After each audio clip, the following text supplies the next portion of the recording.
Hello, all you wonderful Rise of Kingdoms players out there. This is Dragothien here. Today we're going full Viking mode. We are going to be going over 2 new commanders and a new civilization coming out in Rise of Kingdoms. It only took about 2 years and some change for a new civ to come out, but here we are. Here we are. We're going to be coming and talking about the Viking civilization and what buffs you'll be getting from that civilization. We will also be talking about the 2 new commanders coming along with that new civilization, how you can get them, and we're going to be going over the skills of the new commanders, what they're going to be, legendary or epic, and we'll do some theory crafting at the end and figure out, are they going to be good, how they'll be used, all that good stuff. So let's go ahead and jump into it. First off, I am on my Facebook page for Dragothien Gaming, as you can see. If you have not come over and become a friend of my Facebook page, make sure you do so. It's just facebook.com/Dragothien Gaming, and you can come and join in, get all the details. I have posted some stuff earlier than this on the new civilizations coming up, including some graphics here that what the civilization will look like from a building standpoint. Also things regarding the new Champions of Olympia system that's going to be coming soon as well. But you just want to come over here and just get some up-to-date things. This is also where I post all my newest videos in case your notification system and YouTube just doesn't work, which, I mean, let's be honest, that just doesn't work very often. So let's do that. And then also, if you haven't joined my Discord yet, that's where you get all the latest builds, tips, tricks, etc. And also you can join the community on Sippin' Saturday on the stream live. Link is in the description below for that as well. So let's go ahead and jump in. I just recently posted this on my social media page here too, but let's go into the actual pictures here. This is the Vikings civilization. I love the graphic, by the way. This is amazing. This is basically custom suited to me. I love the Viking civ. I'm a Nordic guy. I have Nordic heritage. I have Celtic heritage. This is basically just makes me feel nice and warm and fuzzy inside. A little disappointed in the buffs though, so let's go over the buffs really quickly. As you can see, if I can zoom or move over to the left just a little bit here, infantry unit attack plus 5%. As we all know, attack is not the best when it comes to buffs that you can give your troops. You want to see defense, you want to see health. That's the big impact stuff that you see on the battlefield nowadays. So infantry attack, 5% bonus, not really too critical of that. I'm not a huge fan of that. Plus 3% counterattack damage is definitely something to keep in mind. It's really the best buff that this civilization has to offer. I just don't think it's enough to make up for the other 2 buffs being kind of subpar. And then the third buff, again, like I said, subpar, plus 10% troop load. I don't know. I don't know the reasoning behind that. The only thing I can think of is maybe, you know, for Gold Pit. I mean, I'm trying. Maybe there's a new mode that's going to be about gathering. I don't know, but this is right now, especially for top tier players. I mean, you're going to gather what you're going to gather. You can already send enough troops to max out what you need to gather a node inside of all the latest KVKs. Level 9 nodes are very easily gathered, 5 or 6, 7 at a time. It shouldn't be that big of a problem. So I'm not sure where this third buff comes into play, but it is a thing. It is a thing. So let's go ahead and go over. Ragnar Lothbrok is our legendary Viking commander coming out. And for those of you that have watched the Viking series or have any knowledge of Viking history and culture, one of the original quote-unquote kings of the Vikings, legendary figure, probably some made up, probably some actually historical. And then, you know, we talk about his son here, Bjorn Ironside, is also a very historical Viking leader and commander. And let's go over some of these skills here. So Bjorn Ironside is going to be the epic version. He's going to be the epic commander coming up with the new civ, which is, again, an infantry civilization. Unfortunately, no skill damage, no march speed, no troop training. All things that I would have loved to have seen in an infantry civilization that has been basically missing for the past 2.5 years. But let's go over Bjorn Ironside really quick. This is the, again, epic commander that will be coming with the infantry civilization. Fearless Fighter is the active skill. Deals direct damage, only 500 damage factor, which will get augmented later. Increasing the skill damage taken of the target, though, by 10% for 3 seconds. That's basically a 10% skill damage bonus to your second commander and any other second commanders that are attacking the same target. So that's a very good debuff that might be beneficial to have on the battlefield. I think there's a couple other ones, including Tamiris. We need to see if the Tamiris skill damage debuff stacks with the Fearless Fighter damage debuff of Bjorn Ironside. If it does, this will be an additional commander that you will need to have on the battlefield, especially when it comes to murder ball situations and things like that. Longboat Marauder is a second passive skill here. Troops led by this commander gain 15% increased attack when attacking cities. This is a conquering skill. Again, the talents are infantry, conquering, and skill for Bjorn Ironside. Viking Lord is the second passive skill. Infantry units basically get a 10% attack and defense bonus. That's pretty nice, especially for an epic commander. Not too bad. Ambush is the final passive skill. Normal attacks have a 10% chance to deal direct damage to the target. This is basically, so this is once, it can trigger once every 5 seconds. This is basically mirroring Herald, guys. This is basically mirroring Herald. A 10% chance to deal direct damage to the target, an additional 800 damage factor. This is more than his main skill. This is more than his main skill. Usually it's flip-flopped and you have the active skill be the higher damage, and then the normal attack chance to deal stuff be the lower damage factor. But this skill can trigger once every 5 seconds. And again, 800 damage factor. That is really, really nice. And then when you go to Booming Warsong here, which is his expertise, this one actually buffs the active skill. So instead of it being 500 damage factor, it's up to 700 damage factor, and it increases the skill damage taken debuff that he gives on the target by 5% more, up to 15% skill damage taken. So this is very, very strong. And if you can see what I'm thinking about, pairing this guy up with a Herald, maybe not too bad. Bjorn primary, Herald secondary, not a bad pairing, which is going to be interesting again because he is an epic commander, guys. So not bad at all. I think also Trajan might be a good pair with him as well. Trajan primary, Bjorn secondary. You won't get the bonus to the skill damage, but again, with his less generating rage, maybe it'll start syncing some things up for the other swarming parties that are part of what you're trying to take down.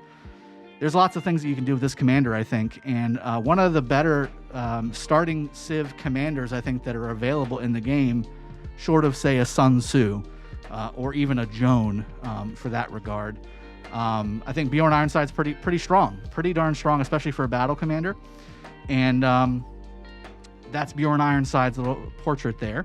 Now let's talk about Ragnar Lothbrok here. This is going to be the legendary commander that comes out with this setup. Just like you've got Osman and Mehmed, you've got Bjorn, and you've got Ragnar. Now, his main active skill, different. It's different, right? Power of the King. Troops led by this commander deal 30% increased damage. Now, it just says, again, remember, this is the wording that we need to make sure we have clear, right? Troops led by this commander deal 30% increased damage and take 15% reduced damage for 4 seconds. Now, there's a couple questions inside of that translation, right? Does this apply to skill damage? I don't think it does. I think this is just troop damage bonus. So the white number, not the red numbers, okay? And then also the 15% reduced damage taken for 4 seconds. Is that all damage, or is that just troop damage incoming? So we need to have some clarification. We'll see that whenever they basically put it in the game, because it'll have it under the summary at the very bottom, what type of damages are actually increased and which ones are decreased and all that good stuff. So we'll have to wait for that. I will also ask my developer contacts to see if they can clarify that just a little bit better.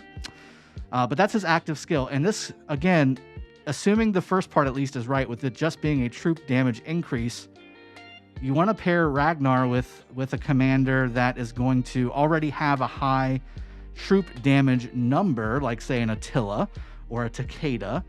Again, this guy is a leadership, conquering, and attack commander, so you have to think, again, this is not necessarily what you're looking for when it comes to skill damage. This guy is about troop damage numbers. Infantry is definitely a possibility, especially non-nuking infantry, like your Charleses, like your Alex, for instance, would be a good one. Certainly, you've got Richard as well, working very well. And as you see the next skills go down, you're going to see the benefit to all of those guys' pairings. The Raven, attack is increased by 20%. Normal attack have a 10% chance to reduce the target's healing effects by 40%, guys. That's huge. That's basically your Saladin right there, and an infantry commander, or in a leadership commander, I should say. This effect can only trigger once every 5 seconds, but this is a chance to happen. This is not a castable skill, which also means that this should stack with Saladin. Okay, so that's something to take into account.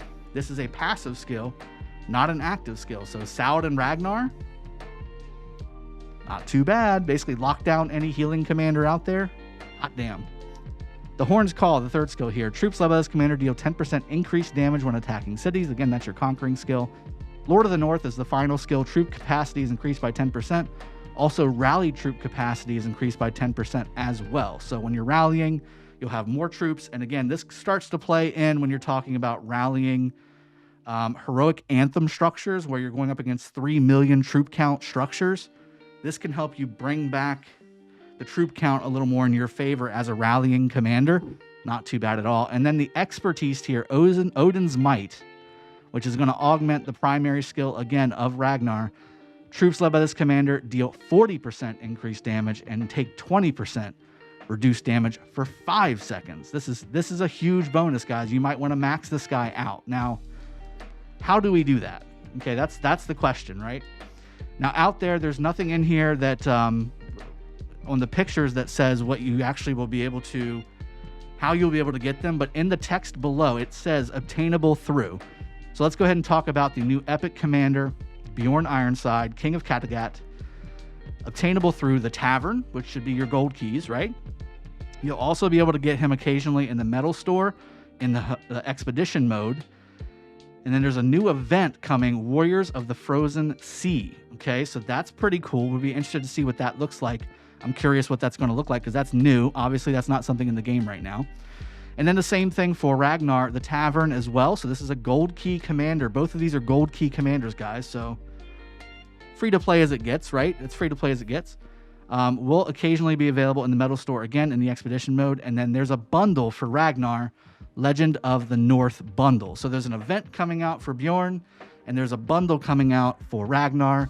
Again, both of these will be in the Tavern, so you will be able to use gold keys, hopefully, to be able to unlock these commanders as well and use them on the battlefield. Now, when it says the Tavern, right, we've got 2 taverns now. We have the regular tavern, and we've got the new tavern for when you're in KVK. So hopefully this is the regular tavern and it's not, you know, the expensive tavern. Hoping that's not the case, but assuming this is the regular gold key tavern, both of these commanders, it should fit that way. All the other civilization commanders that have come out have gone through the tavern. You can get them through the tavern, and you just use gold keys to max them out. Very similar, akin to maybe a Mulan, where she had her own little bundle there at the very beginning, but then again, you use the gold keys to unlock and max her. So that's what we were talking about. Vikings, Civilization. Again, the bonuses are kind of subpar for me. I'm not a huge fan. Both of the commanders look very strong, especially the Epic for what it does. Being an Epic commander, again, most players can go ahead and max this commander right away. And I think he's usable on the battlefield. We do need to test him as soon as he comes out. I definitely will be testing him to see if a lot of his stuff stacks with some of the other commanders that do something similar, and how those different bonuses work. And then again with Ragnar, we will definitely be unlocking him obviously with the bundle, and then certainly going through the tavern and trying to get some of those gold keys. I do wish I obviously will have done those 3,000 gold key opening videos, which the link is in the description above to go check those out. I wish I would have done those a little bit later so that I could maybe get some more Ragnar sculptures instead of all the Frederick and other commanders that I've already maxed out anyway. But that's the game. That's how my life works, and that's my luck. Hopefully you've saved up quite a few gold keys to go ahead and try and get these commanders unlocked and ready to rock and roll. I'm excited. I think from a release date standpoint, there isn't really a release date on here. It just says online soon. I think in about a week, guys. I think in about a week, these guys will be coming out and usable and testable and usable on the field. In fact, these guys I think will be usable since they're gold key commanders. I think they may be usable in Osiris League, guys. So something to think about. These are commanders that could theoretically change the landscape of Osiris League, especially for the realm of Bastet and the realm of Sobek, being that they are prior to Guan, basically, commander setups. You have basically Edward and Tamiris being the latest commanders that you can use in those realms, but these guys are Civ commanders. These are not Wheel and MGE commanders, so they might be usable in Osiris League, and this could change the game. This could change the way Osiris League plays out, especially the skill damage debuff that you've got going on here, especially if it stacks with Tamiris. That is a huge deal, guys. The more that I'm talking about it and the more that I'm thinking about it. So something to keep in mind. I will definitely be testing this stuff as it comes out. I hope this has been beneficial to you guys. I hope you've enjoyed the Viking getup as well. This is obviously my thing. You got Vikings, you got Celtic warriors, you got medieval stuff, you got that's all me. That's all me, man. Hope you've enjoyed. I'll see you guys next time. Cheers. Have a good one and take care.